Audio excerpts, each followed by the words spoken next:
Adobe Photoshop ടൂൾസിലെ third topic selection mode, feather and selection style. Marquee ടൂളിന് 4 different modes ഉണ്ട്. അതിൽ ആദ്യത്തെ മോഡ് എന്ന് പറഞ്ഞാൽ ഡീഫോൾട്ട് ആയിട്ട് കിടക്കുന്നത്, അതായത് ഒരു പർട്ടിക്കുലർ പോർഷൻ സെലക്ട് ചെയ്യാനുള്ള മോഡാണ്. ഇതിൽ ക്ലിക്ക് ചെയ്യുകയാണെന്നുണ്ടെങ്കിൽ നമുക്ക് ഒരു റെക്ടാങ്കുലർ ഷേപ്പിൽ എത്ര വേണമെന്നുണ്ടെങ്കിലും സെപ്പറേറ്റ് ആയിട്ട് സെലക്ഷൻ ചെയ്യാൻ പറ്റും. അതായത് ഒരു തവണ നമ്മൾ ക്ലിക്ക് ചെയ്ത സാധനം രണ്ടാമത് ക്ലിക്ക് ചെയ്യുമ്പോൾ വേറെ ക്രിയേറ്റ് ആവുകയാണ് ചെയ്യുക. നെക്സ്റ്റ് എന്ന് പറയുന്നത് ആഡ് ടു സെലക്ഷൻ എന്ന് പറയുന്ന മോഡാണ്. അതായത് നമ്മൾ ഓൾറെഡി ക്രിയേറ്റ് ചെയ്തിട്ടുള്ള ഒരു സെലക്ഷനിലൂടെ നമ്മൾ രണ്ടാമത് ചെയ്യുന്ന സെലക്ഷൻ ആഡ് ചെയ്യുകയാണ് ചെയ്യുന്നത്. കണ്ടോ, ഇനിയിപ്പോൾ നമ്മൾ എത്ര സെലക്ഷൻ ഉണ്ടാക്കിയാലും അത് ഓൾറെഡി ഉള്ള സെലക്ഷൻ്റെ കൂടെ ആഡ് ആവുകയാണ് ചെയ്യുക, അല്ലാതെ പുതിയതൊരെണ്ണം ക്രിയേറ്റ് ആവുകയല്ല ചെയ്യുക. നമ്മളിത് ഡിലീറ്റ് ചെയ്യുകയാണെന്നുണ്ടെങ്കിൽ അത് കംപ്ലീറ്റ് ഡിലീറ്റ് ആയി പോകും. നമ്മുടെ ഈ സെലക്ഷൻ ഇപ്പോഴും ഡീസെലക്ട് ചെയ്തിട്ടുള്ള, അപ്പോൾ അതുകൊണ്ട് നമുക്ക് കൂടുതൽ സെലക്ഷൻസ് ഇനി ആഡ് ചെയ്യും, അതേപോലെ തന്നെ അത് ഡിലീറ്റ് ചെയ്യുകയും ചെയ്യാൻ പറ്റും. നമ്മൾ കൺട്രോൾ അടിച്ച് തിരിച്ച് ആദ്യത്തെ സ്റ്റേറ്റിലേക്ക് വരാം. അതായത് ചെയ്ത സ്റ്റെപ്സ് ഒക്കെ അൺഡു ചെയ്ത്. നമ്മൾ ഷോർട്ട് കീ യൂസ് ചെയ്തല്ല ചെയ്യണമെന്നുണ്ടെങ്കിൽ എഡിറ്റിൽ വന്നിട്ടും നമുക്ക് നേരത്തെ പോലെ അൺഡു ചെയ്യാം. നമ്മൾ ഈ സെലക്ട് ചെയ്തിട്ടുള്ള സെലക്ഷൻ കളയണമെന്നുണ്ടെങ്കിൽ നമ്മളിവിടെ സെലക്റ്റിൽ വന്നിട്ട് അതിൽ ഡീസെലക്ട് ക്ലിക്ക് ചെയ്യാം. അതല്ലെങ്കിൽ കമാൻഡ് ഡി, വിൻഡോസിലാണെങ്കിൽ കൺട്രോൾ ഡി പ്രസ് ചെയ്താലും ഇത് ഡീസെലക്ട് ആകും. ഇനി നമുക്ക് ഒരു സെലക്ഷൻ ക്രിയേറ്റ് ചെയ്യുന്നതിൽ നെക്സ്റ്റ് മോഡ് എന്താണെന്ന് നോക്കാം. അതിനു വേണ്ടിയിട്ട് ഒന്നുകൂടെ സെലക്ട് ചെയ്യാണ്. നെക്സ്റ്റ് എന്ന് പറയുന്നത് സബ്സ്ട്രാക്ട് ഫ്രം സെലക്ഷൻ ആണ്. അതായത് നമ്മൾ ഓൾറെഡി ചെയ്തു വെച്ചിട്ടുള്ള സെലക്ഷനിൽ നിന്ന് നമുക്ക് സബ്സ്ട്രാക്ട് ചെയ്യാം. നേരത്തെ നമ്മൾ ആഡ് ചെയ്തതുപോലെ ഇത് അതിൽ നിന്ന് കുറയ്ക്കാം. ഈ ഒരു മോഡ് സെലക്ട് ചെയ്തതിനു ശേഷം നമ്മൾ ഒരു സെലക്ഷന്റെ പുറത്ത് ഡ്രാഗ് ചെയ്ത് കഴിഞ്ഞാൽ അവിടെ ഒന്നും വരില്ല. കാരണം ഓൾറെഡി സെലക്റ്റഡ് ആയിട്ടുള്ളതിൻ്റെ ഉള്ളിൽ നിന്ന് മാത്രമേ നമുക്ക് സബ്സ്ട്രാക്ട് ചെയ്യാൻ പറ്റുള്ളൂ. നമ്മളിപ്പോൾ ഇയാളുടെ കണ്ണ് കുറയ്ക്കണമെന്നുണ്ടെങ്കിൽ അതിന്റെ മുകളിൽ നമ്മൾ വരയ്ക്കുകയാണെന്നുണ്ടെങ്കിൽ ഇപ്പോൾ ഇത്രയും പോർഷനിൽ നിന്ന് ഈ ഒരു കണ്ണ് മാത്രം ഡീസെലക്ട് ആയി. നമ്മൾ ഡിലീറ്റ് ചെയ്യുകയാണെന്നുണ്ടെങ്കിൽ ആ കണ്ണിന്റെ പോർഷൻ അവിടെ നിൽക്കും, ബാക്കിയുള്ള കണ്ടന്റ് മാത്രമേ റിമൂവ് ആവുള്ളൂ. അതേപോലെ നമുക്ക് ഓൾറെഡി സെലക്റ്റഡ് ആയിട്ട് കിടക്കുന്ന ഒരു പോർഷൻ്റെ ഉള്ളിൽ നിന്ന് എത്ര വേണമെന്നുണ്ടെങ്കിലും ഈ ഒരു മോഡ് യൂസ് ചെയ്തിട്ട് നമുക്ക് ആ സെലക്ഷൻ പോർഷൻ റിമൂവ് ചെയ്യാം. ഇത് കഴിഞ്ഞിട്ട് നമ്മുടെ നെക്സ്റ്റ് മോഡ് എന്ന് പറയുന്നത് ഇന്റർസെക്ട് ഫ്രം സെലക്ഷൻ എന്നുള്ളതാണ്. നമ്മൾ ഈ ഓരോ മോഡ് എടുക്കുമ്പോഴും മൗസിന്റെ പോയിന്റർ ഐക്കണിൽ ചെറിയ വ്യത്യാസം വരും. അഡീഷൻ ആണെങ്കിൽ പ്ലസും, സബ്ട്രാക്ഷൻ ആണെങ്കിൽ മൈനസും, അതുപോലെ ഇന്റർസെപ്ഷൻ ആണെങ്കിൽ മൾട്ടിപ്ലൈ, ഇൻറ്റു സൈനുമാണ് മൗസ് പോയിന്ററിൽ കാണുക.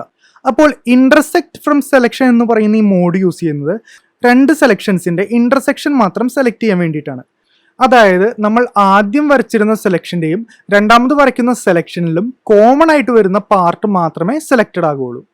ഇപ്പോൾ നമ്മൾ സ്ക്രീനിൽ നോക്കുകയാണെന്നുണ്ടെങ്കിൽ ആ കാണുന്ന 2 റെക്ടാങ്കുലറിന്റെ ഉള്ളിലെ കോമൺ ആയിട്ട് വന്ന ആ ഒരു ചെറിയൊരു ബോക്സ് മാത്രമേ സെലക്റ്റഡ് ആയിട്ടുള്ളൂ. നമ്മൾ അതിൻ്റെ ഉള്ളിൽ വേറൊരു സെലക്ഷൻ കൂടെ വരയ്ക്കുകയാണെന്നുണ്ടെങ്കിൽ ആ രണ്ടാമത് വരച്ച സെലക്ഷൻ മാത്രമേ കോമൺ ആയിട്ടുള്ളൂ. നമ്മൾ ഇനി ആ സെലക്ഷന്റെ പുറത്ത് വരയ്ക്കുകയാണെന്നുണ്ടെങ്കിൽ നോ പിക്സൽസ് വെയർ സെലക്റ്റഡ് എന്ന് കാണിക്കും. കാരണം ഈ 2 സെലക്ഷൻ തമ്മിൽ കോമൺ ആയിട്ട് വരുന്ന പിക്സൽസ് ഒന്നുമില്ല, അല്ലെങ്കിൽ പോർഷൻ ഒന്നുമില്ല. അതാണ് ഇവിടെ കാണിക്കുന്നത്. അപ്പോൾ അത് ഓക്കെ അടിച്ചു കഴിഞ്ഞാൽ ഒന്നും സെലക്റ്റഡ് ആയിട്ടുണ്ടാവില്ല. അപ്പോൾ ഇന്റർസെക്ഷൻ എന്തിനാണ് ഉപയോഗിക്കുന്നതെന്ന് മനസ്സിലായെന്ന് പ്രതീക്ഷിക്കുന്നു. ഇതാണ് നമ്മുടെ 4 സെലക്ഷൻ മോഡുകൾ വരുന്നത്. നമ്മൾ നോർമൽ മോഡിൽ സെലക്ട് ചെയ്യുമ്പോൾ ഷിഫ്റ്റ് ചെയ്തിട്ടാണ് ഡ്രാഗ് ചെയ്യുന്നതെന്നുണ്ടെങ്കിൽ ആ വരുന്ന സെലക്ഷന്റെ ഹൈറ്റും വിഡ്ത്തും സെയിം ആയിട്ടായിരിക്കും വരിക. അതായത് റെക്ടാങ്കുലർ മാർക്യൂ ടൂളിൽ ഹൈറ്റും വിഡ്ത്തും സെയിം ആകുമ്പോൾ നമുക്ക് സ്ക്വയർ സെലക്ഷൻ കിട്ടും. പക്ഷേ ഓൾറെഡി ഒരു സെലക്ഷൻ ഉണ്ട്, നമ്മൾ വീണ്ടും ഷിഫ്റ്റ് ഞെക്കി പിടിച്ചിട്ട് ഡ്രാഗ് ചെയ്യുകയാണെന്നുണ്ടെങ്കിൽ അതവിടെ ആഡ് ടു സെലക്ഷൻ ആയിട്ട് വരുള്ളൂ. കാരണം ആഡ് ടു സെലക്ഷൻ വരുന്നതിൻ്റെ ഷോർട്ട് കീ ആണ് ഷിഫ്റ്റ്. അതേപോലെ ഓൾട്ട് എന്നുള്ളത് സബ്ട്രാക്ട് ഫ്രം സെലക്ഷന്റെ ഷോർട്ട് കീ ആണ്. അതായത് നമ്മൾ സെലക്ഷൻ എടുത്തിട്ട് ഓൾട്ട് ഞെക്കുകയാണെന്നുണ്ടെങ്കിൽ സബ്ട്രാക്ട് ഫ്രം സെലക്ഷനും, ഷിഫ്റ്റ് ഞെക്കി പിടിക്കുകയാണെങ്കിൽ ആഡ് ടു സെലക്ഷനും ആയിരിക്കും വരിക. അതേസമയം നമ്മൾ സെലക്ട് ചെയ്തതിന് ശേഷം കൺട്രോളാണ് ഞെക്കി പിടിക്കണമെന്നുണ്ടെങ്കിൽ നമ്മുടെ മൗസ് ഒരു മൂവ് ടൂള് പോലെ ആക്ട് ചെയ്യും. അതായത് നമുക്ക് സെലക്ട് ചെയ്ത പോർഷൻ കൺട്രോൾ ഞെക്കി പിടിച്ച് ഡ്രാഗ് ചെയ്ത് മൂവ് ചെയ്യാനായിട്ട് സാധിക്കും. അതേപോലെ ഇന്റർസെക്ഷൻ കിട്ടാനുള്ള ഷോർട്ട് കീ വരുന്നത് ഓൾട്ടും ഷിഫ്റ്റും ഒരേ സമയം ഞെക്കി പിടിക്കുമ്പോഴാണ്.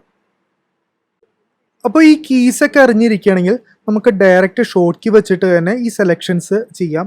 ഇപ്പം നമ്മൾ ഈ ഒരു പോർഷൻ സെലക്ട് ചെയ്തിട്ട് നമുക്ക് കുറച്ചുകൂടെ പോർഷൻ ആഡ് ചെയ്യണമെന്നുണ്ടെങ്കിൽ ഷിഫ്റ്റ് ഞെക്കി പിടിച്ച് ഡ്രാഗ് ചെയ്യുക. അപ്പോൾ ഇവിടെ കുറച്ച് കൂടിപ്പോയിട്ടുണ്ടെന്നുണ്ടെങ്കിൽ വീണ്ടും ഓൾട്ട് ഞെക്കി പിടിച്ചിട്ട് ഡ്രാഗ് ചെയ്ത് കഴിയുമ്പോൾ അത് സബ്ട്രാക്റ്റ് ആവും.